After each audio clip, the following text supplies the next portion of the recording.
김상규라고 합니다. 반갑습니다.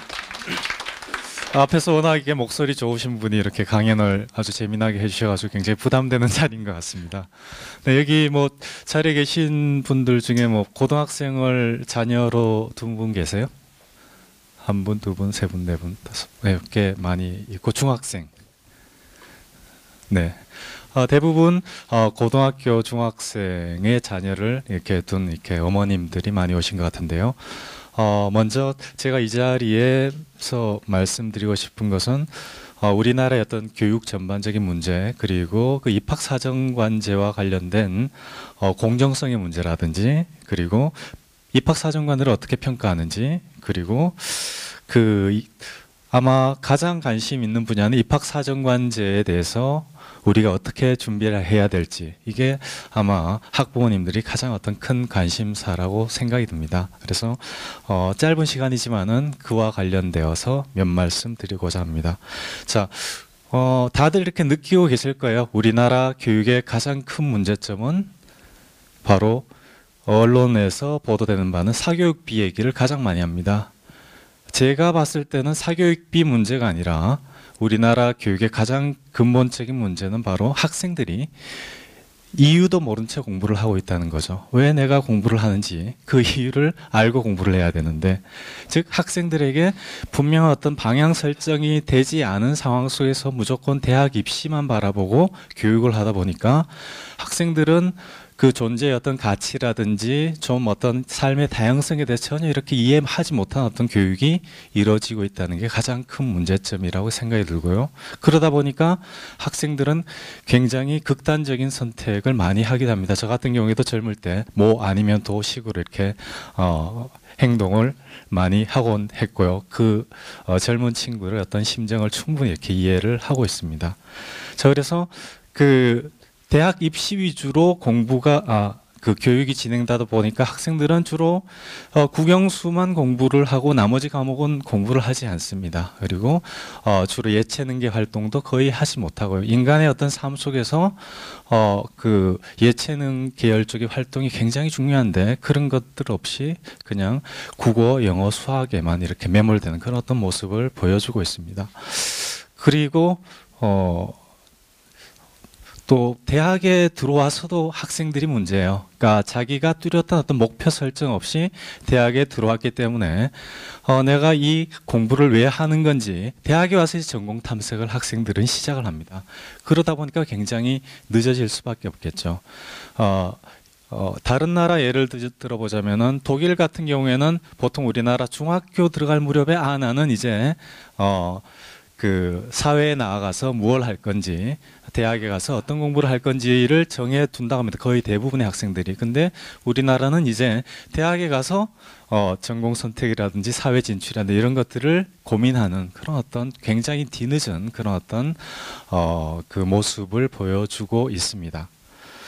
자, 그래서 바로 입학사정관제는 그런 어떤 학생들의 어떤 중등교육, 초등교육을 포함해가지고 학습뿐만 아니고 학 내에서 다양한 어떤 동아리 활동이라든지 학생회라든지 여러 가지 어떤 학생들의 자치 활동이라든지 이런 것들을 보장하기 위한 그런 어떤 제도로 먼저 보실 수가 있을 것 같습니다. 즉 공부뿐만 아니고 학생들의 다양한 어떤 활동을 종합적으로 평가해서 대학 학교에서 학생 선발에 활용하기 때문이라고 하겠습니다. 우리가 보통 쉽게 생각할 때 그렇다면은 입학사정관들이 학생을 선발하는 굉장히 주관적이지 않느냐 이렇게 생각을 하실 겁니다. 가장 객관적이고 공정한 것은 바로 시험 점수죠, 그죠? 여기 계신 분들은 아마 그렇게 생각할 겁니다. 그리고 시험 중에서도 가장 공정한 것은 뭘까요?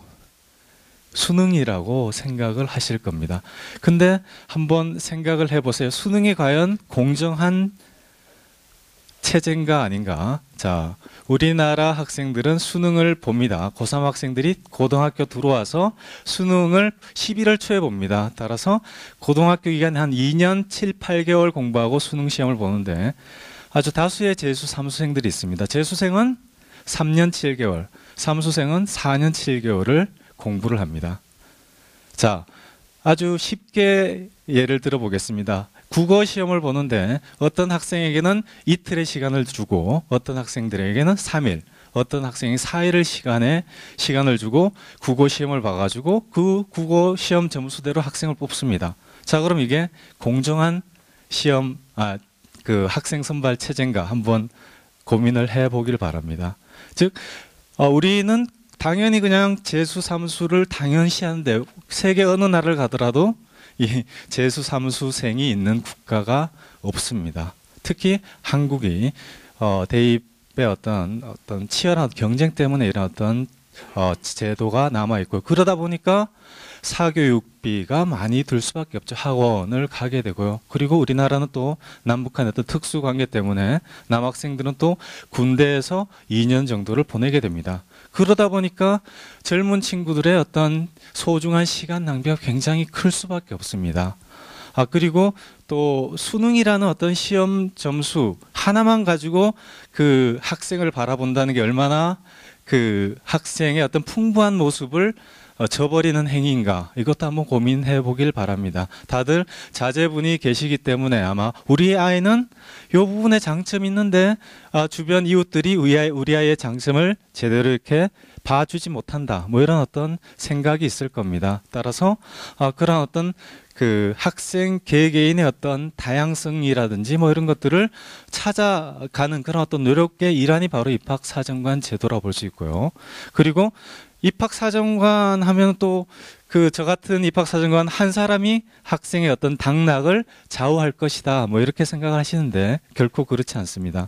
경희대학교 예를 들어 보자면은 학생이 지원하면은 한 3명의 입학사정관들이 그 학생의 서류 평가를 합니다. 그리고 3명의 점수를 이렇게 평균 내어서 반영하고요. 그리고 3명의 어떤 그 부여한 점수 차가 크게 좀 벌어지면, 일정 수준 이상으로 벌어지면 또 위원회 평가를 합니다. 그래서 입학사정관들이 스스로 책임지고 양심하에서 평가할 수밖에 없는 시스템입니다. 그리고 그런 어떤 그 입학사정관들이 평가한 데이터나 이런 것들은 통계적으로 남기 때문에 학교에서 관리가 됩니다. 따라서 특이하게 평가한 입학사정관이 있다면은 그 입학사정관은 또한 그 대내적으로 좀 여러 가지 어떤 책임을 면치 못하는 어떤 그런 시스템이 갖추어져 있고요. 그리고 그 다음에 이제 2차 위원회 평가가 그렇게 열리고요. 그 다음에 면접을 보게 됩니다. 면접 또한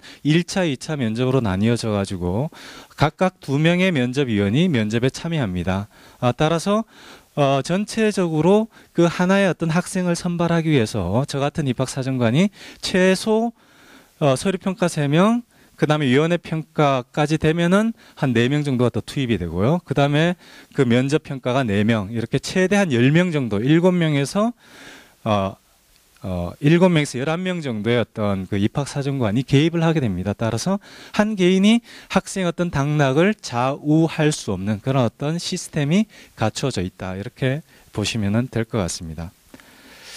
자, 그리고 그 입학사정관은 어떻게 평가할 것인가, 어떻게 평가하는가, 입학사정관 전형을 어떻게 준비해야 될 것인가, 이 문제에 대해서 아마 많이들 관심을 가질 것으로 생각이 됩니다.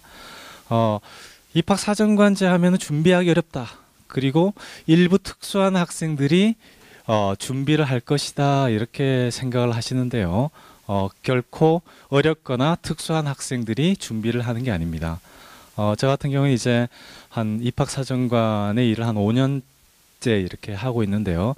제가 그 평가한 학생들을 보면은 그냥 일반 평범한 학생들이 대부분이에요. 그리고 언론에 포장되어서 나오는 학생들은 몇몇 독특한 그런 어떤 학생들이 언론에 나오지, 입학사정관 전형에 지원하는 대부분의 5% 6%, 7%의 학생들은 일반 학생들과 크게 차이가 없는 학생들이 지원을 하고 또 그러한 학생들이 합격을 하고 있습니다. 자, 입학사정관 전형을 준비할 때 뭐 필요한 제출 서류가 학교생활 기록부는 누구나 다 가지고 있습니다. 그리고 자기소개서, 교사 추천서, 그리고 실적물, 이렇게 4가지가 되는데요. 교사 추천서는 학교 선생님들 몫이고요. 학부모님들께서 신경 안 쓰셔도 됩니다. 그리고 학생들이 직접 준비해야 될 게 바로 자기소개서와 실적물인데, 실적물 같은 경우에는 그 학생이 고등학교 생활을 하면서 어떤 활동을 했을 경우 그날 이렇게 기록을 하거나 그 에듀팟이라고 아마 다들 아실 겁니다. 에듀팟이란 어떤 시스템에다가 입력을 한다든지 일기를 쓰듯 그날 있었던 주요한 것들을 이렇게 차곡차곡 이렇게 쌓아 놓고 그 고3에 들어와 가지고 자기가 희망하는 전공과 그 유사한 아니면 관련성 있고 중요한 그런 어떤 활동들 위주로 추려 가지고 제출하는 게 실적물이 되겠고요. 그리고 자기소개서는 만일에 교내에서 어떤 그 경시대에서 무슨 금상을 수상했을 때 학교생활기록부에는 그냥 금상 이렇게만 나와 있습니다. 즉 그 학생 본인이 그 금상을 받기 위해서 어떤 활동을 했는지, 어떤 어려움이 있었고 그것을 어떻게 극복했는지 이런 것들, 즉 학생이 뭔가 이렇게 그 지원한 대학에 보여주고 싶은 장점이 있다면 그런 내용들을 자기소개서에 기록하는 거죠. 따라서 그 언론에 나오듯이 뭐 자기소개서의 대필이라든지 포트폴리오를 뭐 어디서 만들어 준다 뭐 이런 것들이 있는데 실질적으로 그 입학사정관들이 평가할 때 학생들이 제출한 서류를 종합적으로 바라보게 됩니다. 따라서 그 고등학교 학생의 글솜씨에서 벗어나는 자기소개서가 꽤나 있어요. 이런 것들은 주변에서 많은 도움을 받은 학생임을 입학사정관들도 알고 있고요. 따라서 평가를 할 때 그런 어떤 그 자기소개서를 보게 됐을 경우 저 같은 경우에는 아니면 다른 입학사정관들도 마찬가지지만 이 학생은 정말 관리를 많이 받은 학생이구나 라고 판단한 그 상황 속에서 평가를 하게 됩니다. 따라서 그 학생 스스로가 그 자기소개서를 쓰지 않았다는 것이 분명하게 이렇게 보입니다. 따라서 오히려 그런 학생들은 불이익을 받을 가능성이 더 많고요. 그리고 자기소개서를 평가할 때 그 문장력이나 그 아주 화려한 어떤 글솜씨나 이런 것을 보는 게 아니라 바로 앞서 제가 말씀드렸다시피 그 본인 스스로 그런 어떤 활동에 있어 가지고 어떤 그 실질적으로 그 본인이 이야기하고 싶었던 내용 위주로 사실 위주로 이렇게 바라보기 때문에 그런 어떤 대피를 하더라도 오히려 손해를 본다 이렇게 생각하시면 좋을 것 같습니다. 그리고 포트폴리오도 마찬가지로 포트폴리오는 그 우리가 그 점수화되어서 뭐 플러스 몇 점 이렇게 되는 게 아니고 그 학생이 활동한 내역의 증빙 자료입니다. 그러니까 좀 더 그 학생이 활동한 그 내용이 그 좀 더 이렇게 신빙성이 있다를 보여줄 뿐이지 포트폴리오가 아름답고 멋지다고 해가지고 그 학생이 가산점 몇 점 이렇게 붙는 게 아니라는 거. 따라서 세간에 알고 있듯이 입학사정관 전형 이렇게 들어온 학생들은 어디 저기 부자 동네 부잣집 아들 딸일 것이다 이렇게 생각하시는데 오늘 아침에 제가 그 경희대 통계 자료를 봤어요. 그 소득 분위가 뭐 0에서 10분위까지 이렇게 나뉘어져 있는데 분위가 높을수록 잘 사는 학생인데 보니까 그 전형 중에 대표적으로 논술 전형, 수능 전형, 입학사정관 전형 이렇게 있을 경우에 가장 그 소득 분위가 높은 소득이 높은 학생들이 어떤 전형으로 들어올까요? 네, 논술이 아주 월등하게 높습니다. 그 다음이 수능이고 그 다음이 이제 마지막에 입학사정관 전형으로 들어온 학생들의 소득 분위기가 가장 낮아요. 경희대의 경우. 다른 대학은 모르겠습니다. 그러니까 우리가 통상적으로 알고 있는 입학사정관 전형에 대한 어떤 그런 오해와 편견 뭐 이런 것들이 바로 오늘 아침 제가 객관적으로 이렇게 데이터를 통해서 느꼈고요. 그리고 제가 여러 지역의 고등학교를 방문해 봅니다.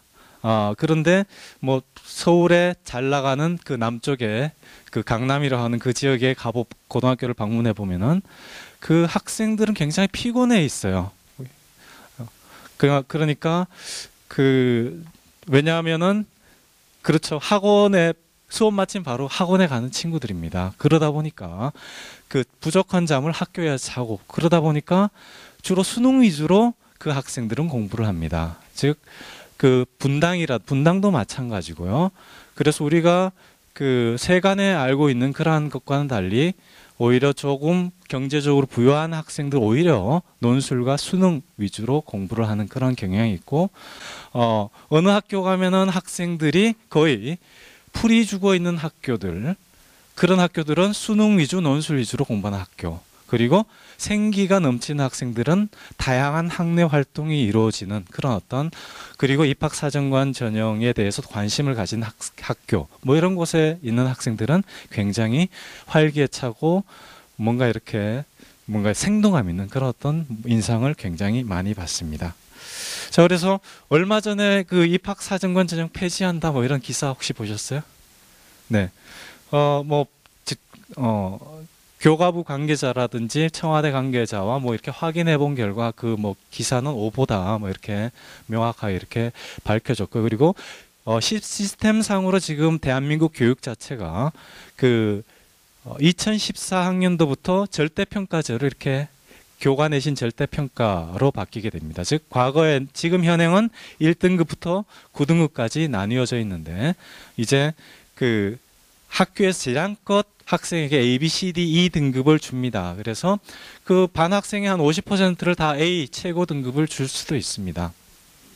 그러다 보니까 대학에서 그 내신을 반영하기가 굉장히 곤란하고, 하지만은 그 원점수, 평균, 표준 편차 뭐 등등의 데이터를 대학 학생부에 기록을 합니다. 그러니까 그 데이터가 있다 보면은 또한 대학은 그 데이터를 활용해 가지고 그 학생이 그 고등학교에 몇 퍼센트 정도에 해당하는 학생인가를 전산처리해서 알아볼 수가 있습니다. 따라서 세간에는 그 절대 뭐 평가로 바뀌면 특목고가 유리할 것이다 이렇게 생각을 하시는 분들도 많을 텐데요.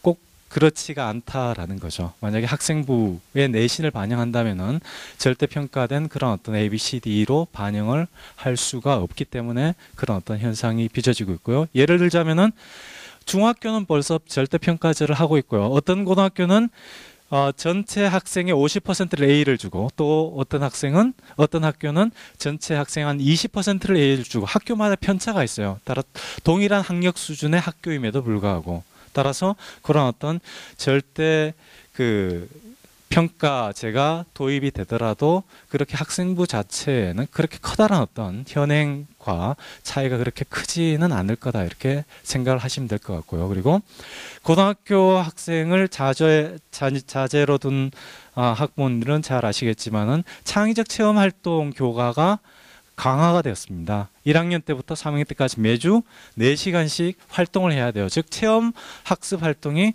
굉장히 강화가 되었고요. 그리고 동아리 활동이라든지 이런 것들이 비교과 활동이 굉장히 많이 폭이 넓어졌습니다. 그런 어떤 전반적인 상황, 그리고 학교 폭력이라든지 학생의 인성 문제 뭐 이런 것들은 점점 강조되고 있는 상황입니다. 따라서 그러한 것들을 대학 입시에서 반영할 수 있는 전형은 입학사정관 전형밖에 없다라는 거죠. 따라서 얼마 전에 뭐 성대에서 어떤 학생이 그 폭력을 저지른 게 뒤늦게 드러나서 합격이 취소됐습니다. 근데 그게 입학사정관 전형으로 들어온 학생이었기 때문에 합격이 취소되었지, 그 학생이 수능이나 논술로 들어왔는데 그 사실이 밝혀졌어 봐요. 그럼 그 학생의 합격을 취소할 수 있을까요? 없죠. 바로 입학사정관 전형이 뭐 그런 학생을 숨겨서 들어온 학생을 바로 취소시킬 수 있는 게 입학사정관 전형이고요.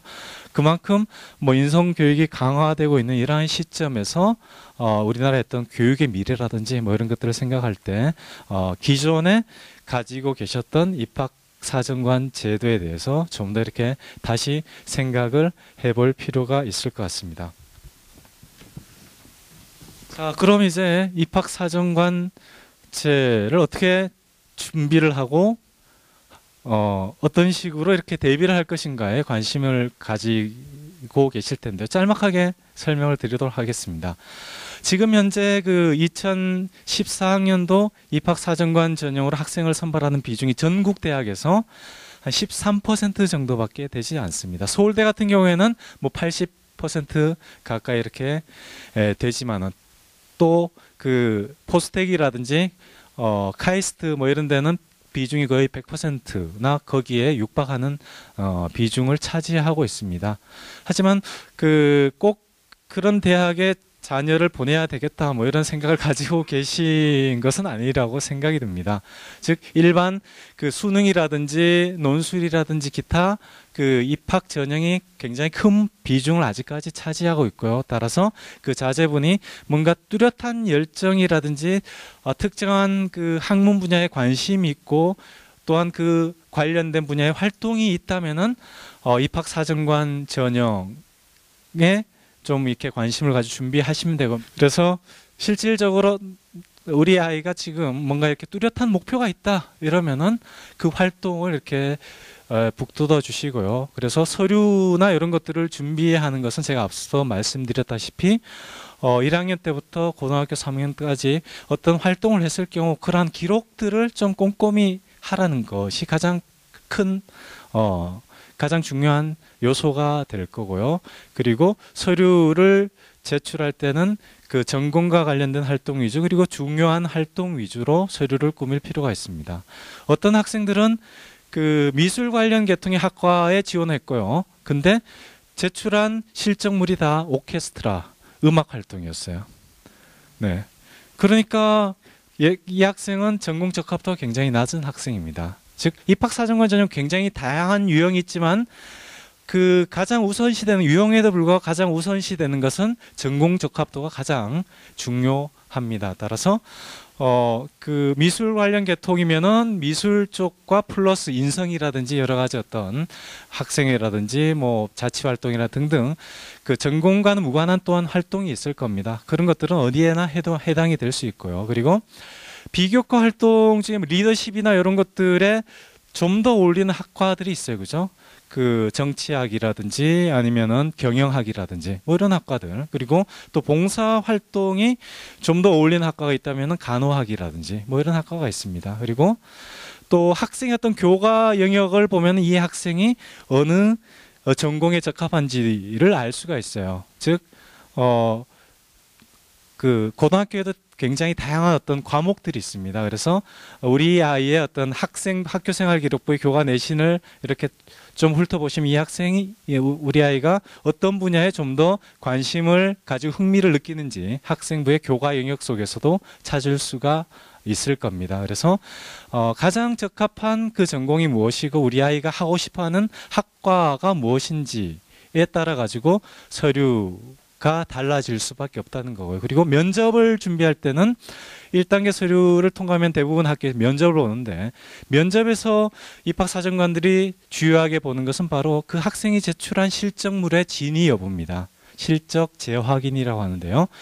면접을 보기 전에 꼼꼼하게 자기가 제출한 실적물과 자기소개서라든지 이런 것들을 읽고 면접에 대비하면 좋겠고요. 그리고 그 대학에 들어가 가지고 그 대학이 어떤 학교인지 어떤 것을 목표로 하는지를 먼저 이렇게 살펴보는 것이 좋을 것 같습니다. 제가 한 2년 전인가요? 원자력 공학과인가? 그 학과에 지원한 학생의 면접을 봤어요. 그래서 먼저 가볍게 학과에 지원한 이유를 물었더니 원자폭탄에 관심이 있다, 뭐 이렇게 이야기를 하더라고요. 네. 근데 경희대학교에 좀 아시는 분은 경희대학교가 무엇을 추구하는 대학이죠? 네. 무슨 전당 있죠? 말고요. 실숙회나 이런 데 보면 뭐뭐의 전당. 네. 알려드리겠습니다. 평화의 전당 들어보셨어요? 네. 네.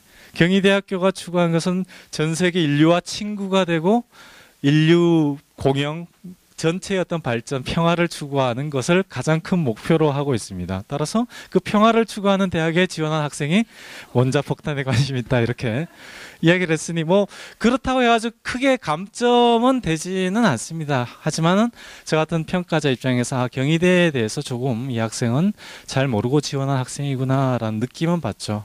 만일에 좀 더 그 학생이 원자력, 일본의 그때 지진으로 원자력 문제가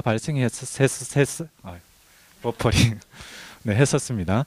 그때 원자력의 어떤 문제를 평화적으로 이렇게 활용하고 그런 어떤 발생한 문제를 해결할 수 있는 것을 연구하고 싶다 뭐 이런 식으로 답변을 했다면은 그 학생은 좀 더 좋은 이미지를 저에게 줬겠죠. 그러니까 각각의 어떤 대학마다 그 대학이 희망하는 그런 어떤 학생상 혹은 그 대학이 추구하는 방향이 있습니다. 그런 것들을 조금 더 이렇게 확인하고 면접에 임한다면 좀 더 좋은 결과가 있지 않을까 뭐 이런 생각을 해봅니다. 네, 두서없이 시간을 저도 이렇게 좀 초과를 한 것 같습니다. 예, 이상 마치도록 하겠습니다. 감사합니다.